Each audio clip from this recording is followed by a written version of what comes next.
Beberapa waktu yang lalu, seminggu atau 2 minggu yang lalu, kita disibukkan dengan kegiatan rutin yang diadakan oleh keluarga kita, dan memang pekerjaan itu adalah sangat syar'i, yaitu kegiatan silaturahmi, saling memaafkan. Dan memang kunci keselamatan dan kunci keindahan dalam hidup bisa saja disimpulkan dalam 2 makna. Yang pertama adalah jika di dalam kehidupan kita ini sudah kita biasakan untuk meminta maaf. Biasakan untuk minta maaf. Kemudian yang kedua, kita membiasakan untuk memberi maaf, maka sungguh kita telah mengambil satu kunci keindahan yang luar biasa. Yang pertama, meminta maaf karena kita setiap saat tentu ada kesalahan, baik yang disengaja atau tidak. Dan tanda bahwa kalau kita ini orang yang tawadhu, tanda bahwasanya kita ini adalah mulia di hadapan Allah adalah di saat kita ini mudah merasakan kalau kita ini melakukan kesalahan. Sehingga orang yang mudah meminta maaf, ini ciri bahwasanya di dalam dirinya ada ketawadhuan, dan itu kemuliaan yang sesungguhnya. Sehingga budayakan di rumah kita itu budaya untuk meminta maaf. Budaya untuk meminta maaf. Jangan sampai kita tuh meminta maaf di saat kita benar-benar telah melakukan kesalahan saja.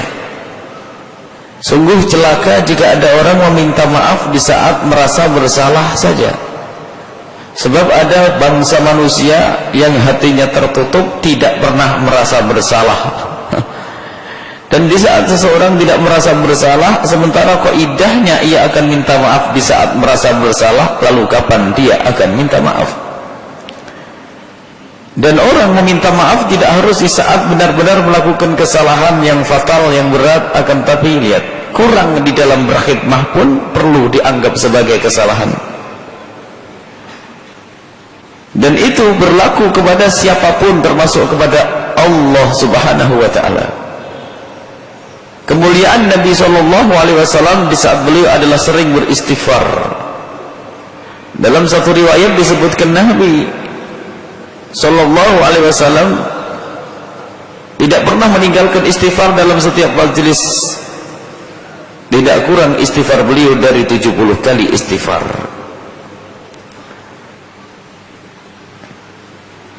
Apa kesalahan Nabi harus istighfar? Istighfar itu artinya meminta ampun. Apa kesalahan Rasulullah harus minta ampun kepada Allah?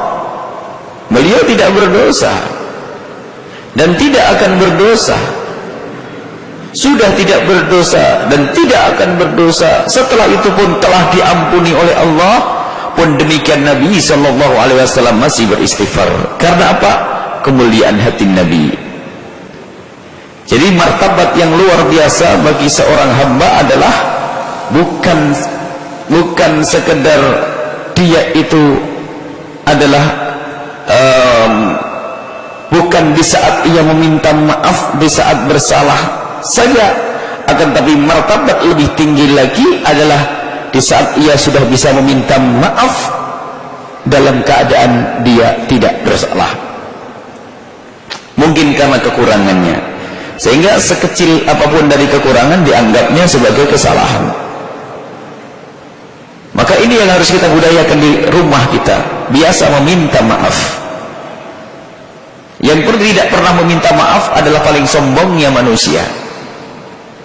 Yang tidak pernah meminta maaf adalah paling sombongnya manusia, seolah-olah telah mensucikan dirinya dari segala kesalahan dan tidak akan diampuni oleh Allah. Karena apa? Dia tidak menjadi orang yang mudah meminta maaf. Sebab kesalahan kepada sesama manusia itu pasti ada.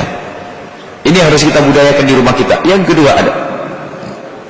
kedua adalah memberi maaf. Orang tidak cukup mudah meminta maaf, akan tapi tanda kebersihan hati juga adalah di saat kita lapang dada memaafkan kesalahan sesama. Dan memberikan maaf ini luar biasa agungnya orang yang memberi maaf. orang bersalah kepada anda lalu datang kepada anda meminta maaf, maka bergegaslah anda untuk memberikan maaf. Dan itu akhlaknya Nabi SAW. Nabi akan selalu memaafkan kepada umat yang kurang ajar sekalipun kepada SAW. Bahkan ada yang meludahi Nabi, ada yang memukul Nabi sampai gerahamnya jatuh, dan seterusnya pun demikian. Nabi masih memaafkan mereka-mereka. Dan itu cirinya ahli iman. Ahli iman mudah memberi maaf. Bukan sekedar minta maaf, tapi memberi maaf ternyata lebih berat. Minta maaf bisa saja basa-basi, karena sudah menjadi kebiasaan setiap tahun bertemu reuni keluarga besar Bani Adam misalnya. Wah, ramai 16 kerbu ya. Yang diucapkan adalah mohon maaf lahir batin, mohon maaf lahir batin, insyaallah. Akan tapi benarkah itu permohonan maaf yang sesungguhnya dengan menyadari kalau dia telah melakukan kesalahan? Belum tentu. Akan tapi orang meminta maaf itu baru sempurna jika ia pun juga mudah memaafkan. Jadi orang yang meminta maaf tidak sempurna saat ia meminta maaf kalau ternyata hatinya belum menjadi orang yang mudah memaafkan. Maka dari itu, di samping kita mudah meminta maaf, tolong lapangkan dada untuk memberi maaf, meminta maaf dan memberi maaf. Memberi maaf kepada sesama, subhanallah, lapang dada. Disebutkan di dalam Al-Quran orang-orang yang dimuliakan oleh Allah, termasuk dianggap sebagai orang yang bertakwa, wasari'u ila maghfiratin min rabbikum wa jannatin 'arduha as-samawati wal ardu u'iddat lil muttaqin. Surga yang disiapkan untuk orang yang bertakwa. Di situ pun ternyata disebutkan oleh Allah wal 'afina 'anin nas. Memberikan maaf kepada orang-orang. Memberi maaf bagaimana? Memberi maaf orang yang telah melakukan kesalahan, karena ayat itu dimulai dengan wal kadhiminal ghaidh. Orang bertakwa itu adalah jika ia sudah bisa menahan amarah. Dizalimi, disakiti, ternyata kadhimina wal kadhiminal ghaidh, menahan amarah. Orang menahan amarah belum cukup, bisa saja itu dendam yang tersembunyi di dalam hatinya yang mungkin akan meledak pada suatu ketika. Ternyata tidak cukup jika ada orang dicaci lalu diam, lalu katanya saya akan sabar, saya akan tahan. Belum cukup. Jika engkau menahan amarah saja ternyata tidak cukup, harus ada pendidikan wal kadhiminal ghaidh wal 'afina 'anin nasi. Jadi baru sempurna menahan amarahnya seseorang adalah jika ditindaklanjuti dengan memaafkannya. Jadi kalau orang hanya menahan amarah, oh ini penyabar, di saat dimarahi pun tidak membalas, dicaci tidak membalas, dan seterusnya, belum tentu ini orang mulia. Bisa saja itu disimpan di dalam hatinya menjadi dendam yang tersembunyi. Akan tapi baru akan lega sesungguhnya kalau ada seseorang dizalimi, dianiaya, ia bisa kadhiminal ghaidh wal kadhiminal ghaidh, menahan amarah. Baru sempurna menahan amarah itu kalau ditindaklanjuti dengan wal 'afina 'anin nas, memaafkan. Jadi orang belum disebut sebagai penyabar kalau hanya dia itu diam di saat disakiti. Akan tapi penyabar yang sesungguhnya adalah di saat ia bisa memaafkan di saat dizalimi, dan itu pangkat yang tinggi di hadapan Allah Subhanahu wa taala. Kemudian ternyata orang yang memaafkan, tanda memaafkan atas kesalahan orang yang telah jahil kepadanya atau melakukan kezaliman kepadanya, tidak cukup mengungkapkan maaf dengan lidahnya. Sebab begitu, memaafkan aku, maafkan engkau. Akan tapi perlu untuk kita kukuhkan pemaafan kita, maaf kita kepada orang tersebut. Lanjutkan ayat ini, wallahu yuhibbul muhsinin. Setelah kita memberikan maaf, kemudian kita berbuat baik kepada orang tersebut. Lihat, dari makanya muncullah akhlak yang mulia, silaturahmi, disakiti masih ngebaikin. Laisal fasilu bil mukafi. Orang yang nyambung silaturahmi bukan yang membalas kebaikan orang yang telah berbuat baik kepadanya, tidak. Walakinnal wasila man idza quti'at rahimuhu aw salaha. Akan tapi yang disebut sebagai orang bersilaturahmi adalah orang yang diputus hubungan dengannya dijailin, didolimin, ternyata dia memulai untuk menyambungnya. Itu yang disebutkan dalam ayat tersebut. Diputus, marah. Dijailin, kita marah, akan tapi kita tahan. Wal kadhiminal ghaidha. Kemudian kita akan berubah menjadi wal afina, kita memaafkan. Akan tapi tidak cukup maafkan, ternyata kita malah berbuat baik. Kesimpulannya adalah baru mulia kita dengan sesungguhnya kalau kita dijailin masih bisa berbuat baik kepada orang tersebut. Dan itu hakikat silaturahmi yang kita bahas selama ini, yang kita bicarakan setiap saat. Bukan assalamualaikum, mohon maaf lahir batin, saling kunjung mengunjungi, belum. Alangkah banyaknya kunjungan, reuni, pertemuan, ternyata setelah keluar dari tempat tersebut masing-masing punya bahan baru untuk menggunjingnya. Gelangnya dipakai semuanya. Karena apa? Bukan dasarnya silaturahmi yang sesungguhnya. Sekarang kita koreksi selama ini bagaimana kita menjalin silaturahmi kepada orang yang ada di kiri kanan kita. Sudahkah derajat kita berbuat baik kepada orang yang menyakiti kita sekalipun? Kalau kita berbuat baik kepada orang yang ngebaikin kita mah enteng. Habis dikirim kerudung kita balas ngirim apa? Ya balas-balasan lah. Dan memang model kita tuh model begitu tuh. Kita jarang memulai berbuat baik kepada orang yang berbuat jahil kepada kita. Kayaknya harus dirubah cara hidup kita untuk membersihkan hati. Berbuat baik kepada orang yang jahil kepada kita, dan itu hakikat kemuliaan, dan itu hakikat orang yang menyambung silaturahmi. Maka itu semua kalau kita simpulkan tadi mewujudkan budaya meminta maaf dan memberi maaf. Dan memberi maaf yang sesungguhnya adalah di saat orang itu sudah bisa menumpangi kata maaf atau permohonan maafnya dengan kebaikan yang dilakukannya.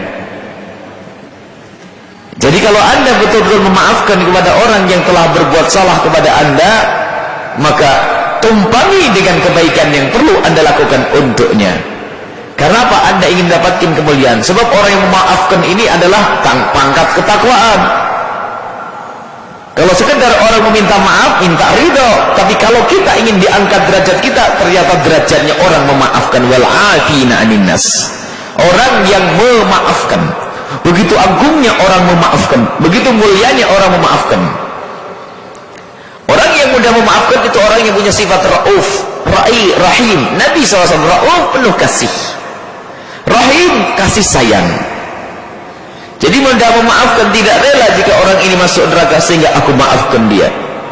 Dan ini yang harus kita hadirkan dalam kehidupan kita sehari-hari kita.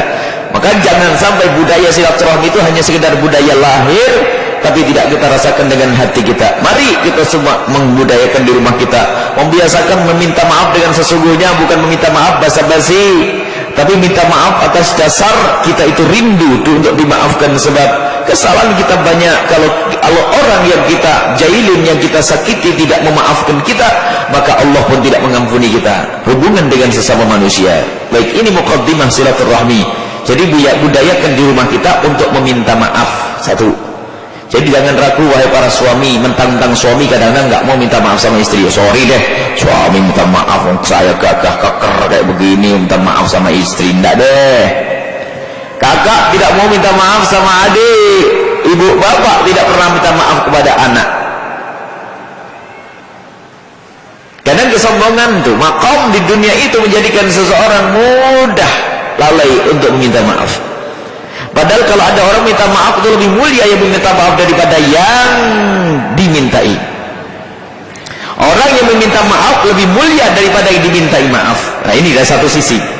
Tapi ternyata orang yang memberi maaf di nanti akan melampaui orang yang meminta maaf jika ternyata dia bisa memaafkan sampai derajat wallahu yuhibbul muhsinin.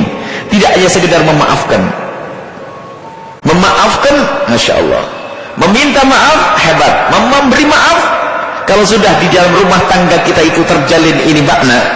Suami kalau salah mudah meminta maaf, dan istri pun kalau dimintai maaf, subhanallah, memaafkan, bahkan memberikan kebaikan, memberikan keindahan. Itu kemuliaan di atas kemuliaan. Sama seorang istri melakukan satu kesalahan yang namanya manusia, ternyata sang suami mudah memaafkan. dan setelah itu memberikan kebaikan, lihat akan dirasakan keindahan di atas keindahan. Tapi ingat, yang bisa dimaafkan oleh manusia adalah berkenaan dengan dosa sesama manusia, bukan dosa kepada Allah. Anda dijailin, Anda dicaci, Anda dihinakan, Anda disakiti, maka itulah yang bisa Anda maafkan. Tapi kalau urusan kepada Allah, bukan bagian Anda untuk maafkannya. Seorang suami berkata, aku maafkan engkau wahai istriku, gak apa-apa biar kamu tidak sholat, aku maafkan engkau. Ini kedunguan, bukan begitu.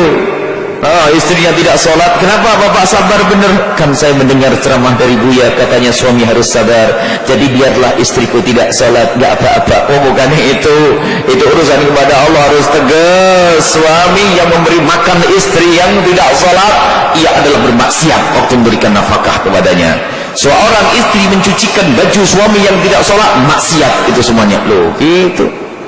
Jadi yang dimaafkan itu adalah urusan dengan kita. Mungkin kurang pengabdiannya seorang istri. Pengabdian seorang istri, lihat ada seorang istri itu bikin kopi aja nggak bener-bener, kalau nggak kemanisan kepahitan. Maafinlah, tambah gula sendiri itu, masya Allah, istriku luar biasa. Ada istri minta pijet nggak bisa, jangan dicaci maki, kamu di perempuan bunuh, ayo enggak dimaafkan. Seorang suami ternyata nggak bisa lemah lembut. Sementara selama ini dengar cerita kelembutan, masya Allah, maafin ya Allah, karena urusan dengan Anda. Maafkan suamimu yang sedikit kurang lembut itu. Jadi kita memberi maaf, memaafkan, insyaallah suasana indah itu. Kemudian lapang dada. Di saat ada orang meminta maaf kepada Anda, sambutlah dengan ketawaduanmu,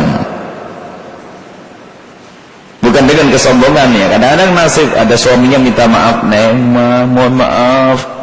Iya, tapi jangan diulang lagi ya, makanya.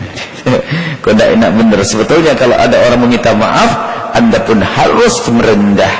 Mungkin seorang suami berlaku salah kepada Anda, tapi bisa saja kesalahan itu dilakukan karena Anda. Seorang istri melakukan kesalahan, seorang istri mungkin melakukan kesalahan, akan tapi jangan salahkan istrimu.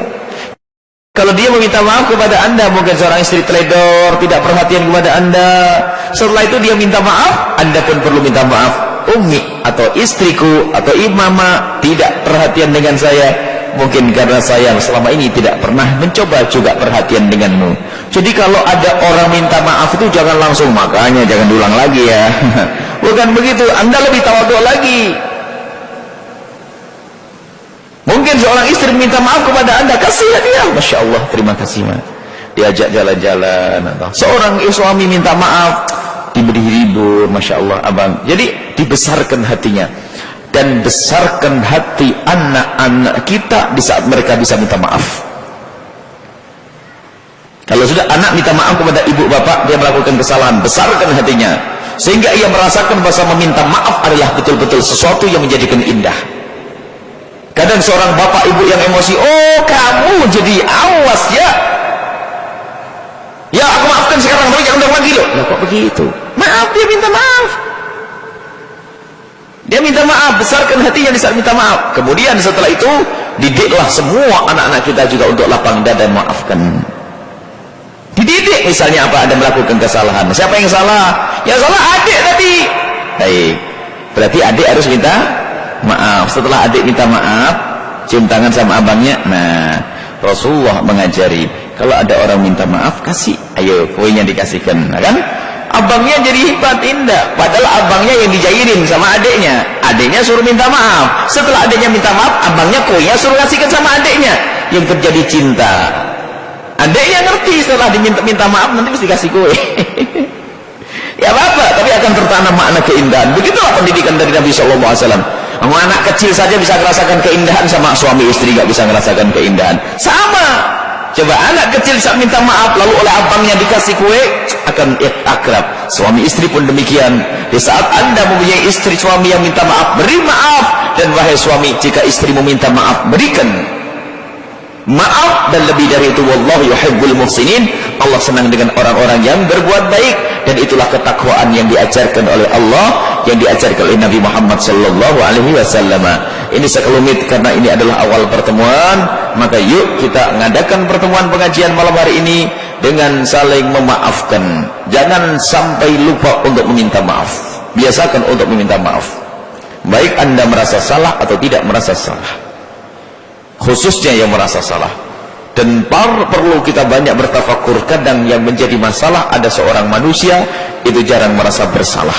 Ada sok bener terus, suami sok bener, istri sok bener. Ini musibah. Jadi ini insyaallah malam hari ini adalah malam pertama pertemuan kita. Kita gunakan untuk membuka hati kita untuk saling memaafkan, meminta maaf dan memberi maaf kepada sesama manusia. Dan kalau orang tidak memberi maaf itu rugi besar, hati akan mendendam. Kemudian setelah itu tidak ada keutamaannya di hadapan Allah Subhanahu wa taala.